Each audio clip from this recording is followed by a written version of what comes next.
생각을 해보세요. 클리어를 어느 때 써야 돼요? 그게 또 뭐가 문제냐면 이 파트너와의 어떤 이 호흡도 깨질 수가 있어요. 때려 이런데 클리어 쳐. 그러면 답답하죠. 이 스매싱을 때릴 때도 주의해야 될 점이 있습니다. 그러다가 결국에는 혼자 지치더라고요. 지쳐서 상대가 대각으로 툭 치니까 이 힘들어서 못 쫓아가. 모션 드롭샷은 무조건 한번 연습해 보세요. 내 걸로 습득해 보세요. 그러면 게임 내용이 많이 달라질 거예요. 마용 TV 안녕하세요, 반갑습니다. 네, 마용입니다. 제가 새로운 컨텐츠로 이렇게 찾아뵙게 됐는데, 제가 여러가지 다양하게 하고 있어요. 우리 와이프 가르치는 컨텐츠도 하고 있고, 배드민턴에 미친 사람들 찾아다니는 컨텐츠도 하고 있고, 그리고 이렇게 여러분들과 집에서 이렇게 소통하는 시간, 오늘 이렇게 소통하는 시간들은 여러분들하고 배드민턴에 관련된 이야기를 나누는 시간을 좀 가질까 합니다. 이게 나중에 좀 발전되다 보면은 이 먹방이 될 수도 있고 몰라요. 그거는 그렇게 한번 해보도록 하고, 이게 첫 시간이다 보니까 제가 이 기획하기 전에 챗GPT한테 물어봤어요. 내가 시청자분들하고 소통하는 컨텐츠를 만들려고 하는데 어떤 주제로 했으면 좋겠냐. 그랬더니 챗GPT가 한 30개를 만들어 주더라고요. 그 중에서 제가 골랐습니다. 이번 시간에 여러분들과 소통할 이야기는 우리 클리어, 스매시, 드롭을 어느 때에 사용해야 되는가, 이 주제로 이야기를 해볼까 해요. 여러분들도 기술들을 배워봐서 아시겠지만 이 클리어, 스매시, 드롭, 우리가 다 이 오버헤드 스윙으로 만들어지는 기술이죠. 이 기술들을 다 배우고 나서 이 게임에 들어갔는데 실질적으로 이 기술들을 어느 때에 써야 되는지 이거 생각해 보신 분들 있을 거예요. 아니면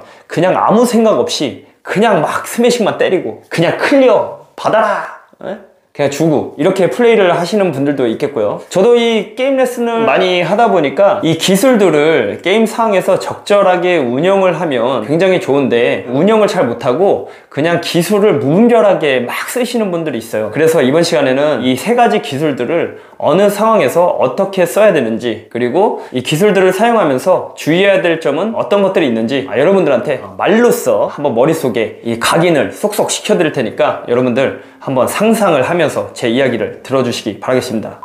가장 기본적인 이 클리어에 대해서 이야기를 한번 해볼게요. 클리어.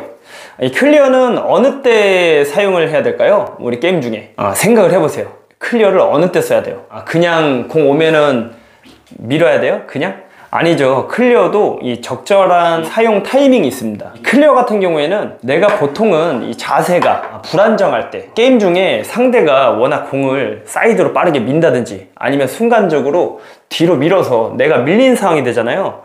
그런 때는 내가 상대적으로 어떤 기술을 사용하기에 굉장히 제한을 받게 되죠. 자세도 많이 불안할 테고요. 이런 때에 클리어를 높게 침으로써 내가 다시 한번 랠리를 이어갈 수 있고 준비하는 시간까지 시간을 벌 수 있는 그런 기술로서 이 클리어를 사용하는 경우가 있겠고요. 그리고 두 번째로는 상대가 수비가 워낙 좋아요. 수비가 워낙 좋아서 내가 스매싱을 때려도 다 받아. 그리고 상대 입장에서는 수비가 너무 좋다 보니까 이 전진적으로 앞에 붙어서 수비하는 경향이 있어요. 그런 때에 때리는 척 하면서 빠르게, 이 우리 드리븐 클리어라고 하죠. 이 낮게 빠르게 치는 그 기술을 사용해서 상대의 수비를 흔드는 패턴으로도 이 클리어를 사용하게 됩니다. 어때요? 클리어도 이 사용하는 타이밍이라는 게 있죠. 그런데 여러분들이 이 게임 뛰면서 주의해야 될 점이, 클리어를 너무 무분별하게 치는 경우가 있어요. 제가 이렇게 게임 레슨을 하다 보면은 이 상황에서는 분명 스매싱을 때려주거나 드롭을 해서 상대를 조금 더 긴장을 주고 상대의 이 수비를 자꾸 무너뜨려야 되는데, 너무 쉽게 이 상대에게 공격권을 주는 그런 무분별한 클리어를 치시는 분들이 있거든요. 이렇게 무분별한 클리어는 정말 좋지 않아요. 그게 또 뭐가 문제냐면 이 파트너와의 어떤 이 호흡도 깨질 수가 있어요. 예를 들어서 내 파트너한테 공이 떴어요.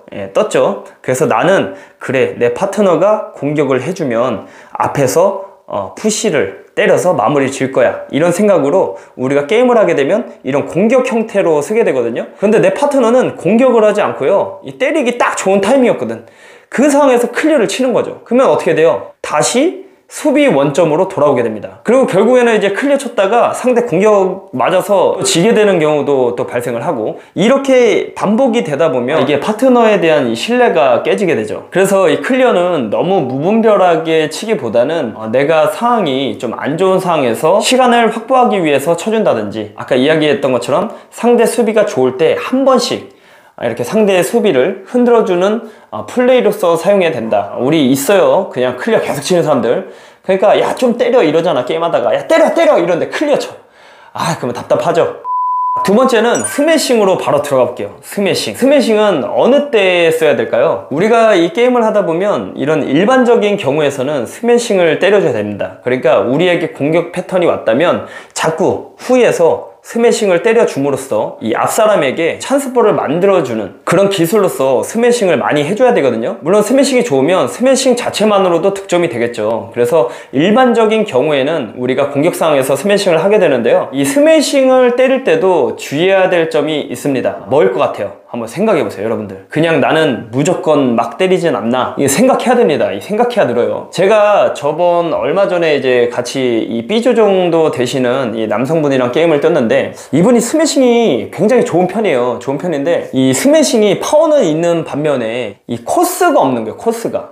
그러니까 수비가 상대에는 굉장히 탄탄하거든요. 그러니까 공을 계속 올리는데 거기다 대고 그냥 이 풀스윙으로 계속 스매싱만 때리는 거예요. 그러다가 결국에는 혼자 지치더라고. 지쳐서 상대가 대각으로 툭 치니까 힘들어서 못 쫓아가. 이런 경우 있어요. 그러니까 여러분들이 이 스매싱을 때릴 때 조금 생각하셔야 되는 게, 상대가 어떻게 준비하고 있느냐에 따라서 이 사이드 코스를 볼 수도 있고, 이렇게 그 다음에 뭐 겨드랑이 쪽, 몸 쪽도 볼 수 있고, 그렇죠? 이 포로 돌아가 있는 사람한테는 이 백핸드로 때릴 수도 있고, 이런 식으로 코스를 좀 생각해 주시면 많이 도움이 되실 겁니다. 꼭 생각해 보시고, 그리고 이 스매싱 때리면서 또 특히 주의해야 되는 점이, 너무 이제 많이 밀린 상황, 너무 밀린 상황인데 거기서 무리하게 스매싱 때리시는 분들이 종종 있어요. 종종 있는 게 아니라 좀 많죠. 그러니까 나는 힘이 좋아, 믿고 때리는 거야.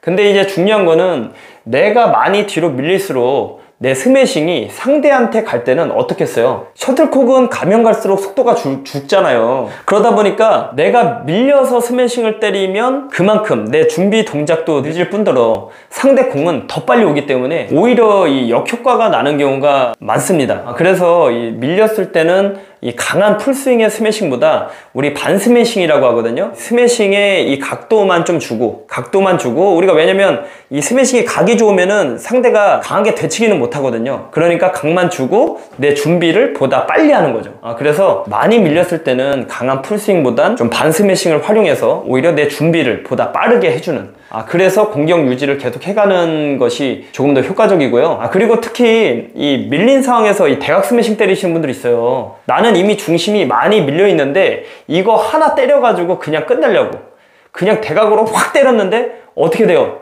대치기 당하는 거야. 제가 이거는 컨텐츠에서 많이 다뤘어요. 이 대각 스매싱을 때리면 안 된다가 아니라 무리해서 대각 스매싱을 때리지 말라, 이겁니다. 오히려 이 대각 스매싱 같은 경우에는 내가 때리면서 동시에 준비를 반대쪽까지 할 수 있게끔 준비를 해야 되거든요. 그런데 너무 많이 밀린 상태다 보니까 거기서 강하게 때리면 준비를 하려 그래도 상대 드라이브가 빠르면 내가 다시 밀려버리는 경우가 있기 때문에 밀린 상황에서 이런 대각 스매싱 같은 경우는 많이 주의를 하셔야 됩니다. 드롭샷도 한번 생각해 봅시다. 언제 드롭샷을 해야 되나?